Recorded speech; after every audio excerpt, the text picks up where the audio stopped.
Hi all எல்லோரும் எப்படி இருக்கீங்க? நல்லா இருக்கீங்கன்னு நம்புகிறேன். இன்றைக்கி வந்துட்டு நம்ம hair band making video part 1 பார்க்க போகிறோம். ஹேர் பேண்ட் ஸ்டிச்சிங் ஃபஸ்ட்டு பார்த்துடலாம். அதுக்கு ஹேர் பேண்ட்ஸ், அதுக்கப்புறம் MDF base, scissor, cutter. Scissor எடுத்துக்கலாம், அப்படி இல்லைனா கட்டர் எடுத்துக்கலாம். அப்புறம் வந்து normal sewing with thread with needle, preferably black colour எடுத்துக்கோங்க. அப்புறம் வந்துட்டு இது பேர் வந்து ஹோஸ் பைலர் அப்படின்னு சொல்லுவாங்க. அது வந்து நம்ம பட்ச் பண்ணுறதுக்கு. ஸோ நம்ம இப்போ வந்து வீடியோ ஸ்டார்ட் பண்ணலாம். நான் வந்து இதுக்கு முன்னாடி ஹேர் பேண்ட் கிட்டு வந்துட்டு ரெடி பண்ணி நான் வந்து செட் பண்ணியிருக்கேன். உங்களுக்கு வேணும்னா நான் கார்டில் அட்டாச் பண்ணுறேன், பார்த்துக்கோங்க. ஃபர்ஸ்ட் வந்துட்டு அந்த எம்டிஎஃப் பேஸ் எடுத்துக்கோங்க. எம்டிஎஃப் பேஸ் எடுத்துகிட்டு சென்டராக பார்த்துட்டு நீங்கள் வந்து 2 ஹோல் வந்து பஞ்ச் பண்ணிக்கோங்க. ஹோஸ் பைலர் யூஸ் பண்ணி சென்டராக பார்த்து பண்ணால் தான் நமக்கு வந்துட்டு கரெக்டாக இருக்கும். நம்ம சென்டராக வந்து ஸ்டிச் பண்ணிக்கலாம். ஓகேவா? இப்போ நான் வீடியோவில் காட்டுற மாதிரியே நீங்கள் வந்துட்டு சென்டராக பார்த்து வந்து 2 ஹோல்ஸ் போட்டுக்கோங்க. நான் வந்து ஸ்டார்டர் கிட்டில் வந்துட்டு ஹேர் பேண்டோட அட்டாச்சர் வந்து வச்சுருப்பேன். அது வந்து பிகினர்ஸ்க்கு வந்து ரொம்ப ஈஸியாக இருக்கும். அந்த மாதிரியும் ட்ரை பண்ணலாம். இதுவுமே இன்னொரு வே. நான் வந்துட்டு இந்த வே ப்ரிஃபர் பண்ணுவேன். இதையும் நீங்கள் வேணால் முடிஞ்சால் ட்ரை பண்ணி பாருங்கள். ஓகே, இப்போ வந்துட்டு ஒரு பேண்ட் எடுத்து நீங்கள் வந்து ஸ்டிச் பண்ண ஸ்டார்ட் பண்ண வேண்டியது தான். நான் வந்து ஆல்ரெடி சொன்ன மாதிரி கட்டர் இல்லைனா சிசர் ரெண்டுத்தில் எது வேணால் யூஸ் பண்ணிக்கலாம். இப்போ நீங்கள் வந்துட்டு நார்மலாக ஸ்டிச்சஸ் வந்து போடுறது தான் நான் வந்து காட்டியிருக்கேன் பாருங்கள். இப்போ நீடில் வந்துட்டு உங்களுக்கு ஸ்டாண்ட்ஸ் எடுத்துக்கோங்க. 2 to 4 ஸ்டாண்ட்ஸ் எடுத்துக்கோங்க. எடுத்துகிட்டு நார்மலாக நீங்கள் வந்து நீடில் போடுவோம். இப்போ நம்ம துணியெல்லாம் தைப்போம் பார்த்தீங்களா, அந்த மாதிரி வந்துட்டு போட்டுட்டு எண்டில் வந்துட்டு ஒரு நாட் போட்டுக்கோங்க. அவ்வளோதான். இந்த மாதிரி வந்துட்டு நீங்கள் வந்து ரெடி பண்ணிக்கோங்க.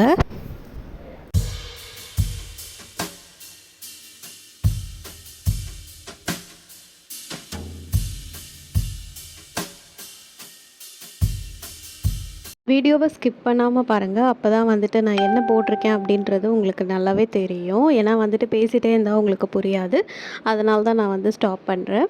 ஸோ வீடியோவை ஸ்கிப் பண்ணாமல் பாருங்கள், எப்படி போடுறேன்றதும் பாருங்கள். ஓகேவா?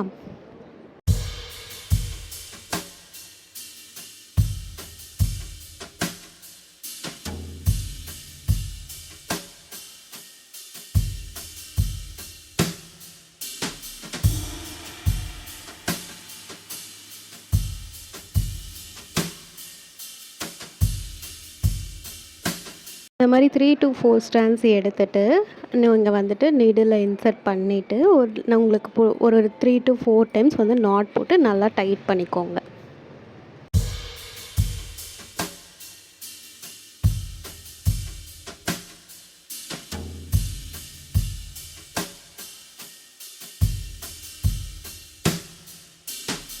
ஸோ அவ்வளோதான். இப்போ வந்துட்டு நம்ம பஞ்ச் பண்ணி வச்சுருந்தோம் பார்த்தீங்களா, எம்டிஎஃப் பேஸ், அதை வந்து எடுத்துக்கோங்க. அதுக்கப்புறம் ஒரு பேண்ட் எடுத்துக்கோங்க. அதை நல்லா ஸ்ட்ரெயிட் பண்ணி பார்த்தீங்கன்னா ஒரு சென்டர் பாயிண்ட் நமக்கு கிடைக்கும்.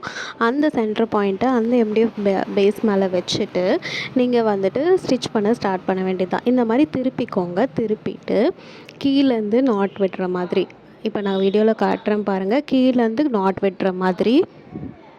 ஸோ உங்களோட எம்டிஎஃப் பேஸ் வந்து கரெக்டாக சென்டரில் இருக்கா அப்படின்றத அப்பப்போ செக் பண்ணிக்கோங்க. செக் பண்ணிவிட்டு கீழேருந்து வந்துட்டு நாட் விடுற மாதிரி விட்டு மேலே வந்து ஒரு ஹோல் இருக்கும், அந்த ஹோல்குள்ளே விடுங்க. விட்டதுக்கப்புறம் இந்த மாதிரி உங்களுக்கு கிடைக்கும்.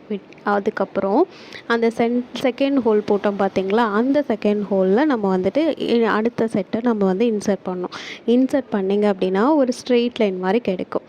அவ்வளோதான். இதே மாதிரி ஒரு 2 to 3 டைம்ஸ் வந்துட்டு நீங்கள் வந்து பண்ணணும். பண்ணிவிட்டு உங்களுக்கு எப்போ வந்து டைட்டாக இருக்குது அப்படின்னு ஃபீல் பண்ணுறீங்களோ அது வரைக்கும் இந்த மாதிரி நீங்கள் ரிப்பீட் பண்ணுங்கள். நான் வீடியோவில் காட்டியிருக்கேன் பாருங்கள்.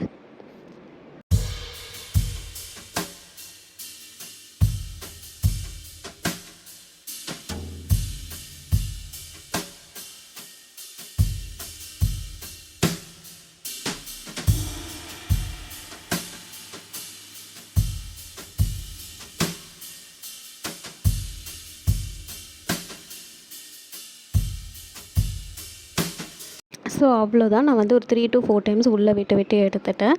பிஃபோர் நாட் போடுறதுக்கு முன்னாடி இப்போ வந்து உங்களுக்கு ஒரு சந்தேகம் வரும், இந்த இடத்துல பிளாக் த்ரெட்டு வந்து விசிபிளாக இருக்குன்ட்டு. பட் அது கவலைப்பட வேண்டாம். ஏன்னா நம்ம டிசைன் வச்சு மறைக்க தான் போகிறோம். இப்போ வந்து பின்னாடி திருப்பிக்கோங்க. திருப்பிட்டு இந்த மாதிரி பேண்டோட சேர்ந்து இந்த சுருக்கு முடிச்சு அப்படின்னு சொல்லுவோம் இல்லையா, அந்த மாதிரி வந்துட்டு ஒரு 3 to 4 knots வந்து போட்டுக்கோங்க. அவ்வளோதான் இது ஹேர் பேண்ட் ஸ்டிச்சிங். ஓகேவா? ஸோ இந்த மாதிரி உள்ளே 2 டைம் போட்டு இல்லை 3 டைம் கூட போட்டுட்டு ஒரு சுருக்கு முடிச்ச மாதிரி நல்லா போட்டுருங்க டைட்டாக. உங்களுக்கு எந்த அளவுக்கு டைட்டாக வேணுமோ அந்த அளவுக்கு டைட்டாக நீங்கள் போட்டுடலாம்.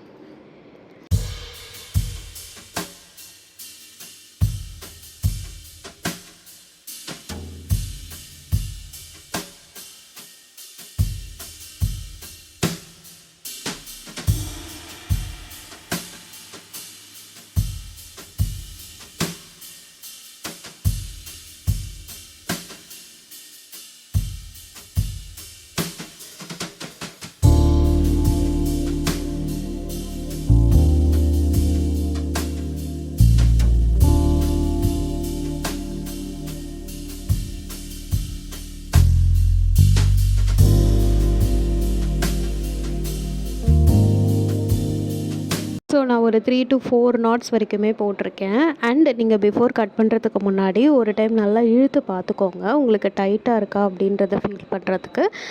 அதுக்கப்புறம் வந்துட்டு நீங்கள் கட் பண்ணிடலாம். இங்கே ஒரு குட்டி டிப்பு நான் சொல்கிறேன். நீங்கள் இந்த அட்டாச்சருக்கும் எம்டிஎஃப் பேஸ்க்கும் சென்டரில், அதாவது இந்த ஓட்டை போட்டிருக்கோம் பார்த்தீங்களா, அந்த இடத்துக்குள்ள B7000 க்ளூ ஆட் பண்ணிங்க அப்படின்னா இன்னுமே வந்துட்டு ஸ்ட்ராங்காக வந்து அதில் ஃபிக்ஸ் ஆகிடும்.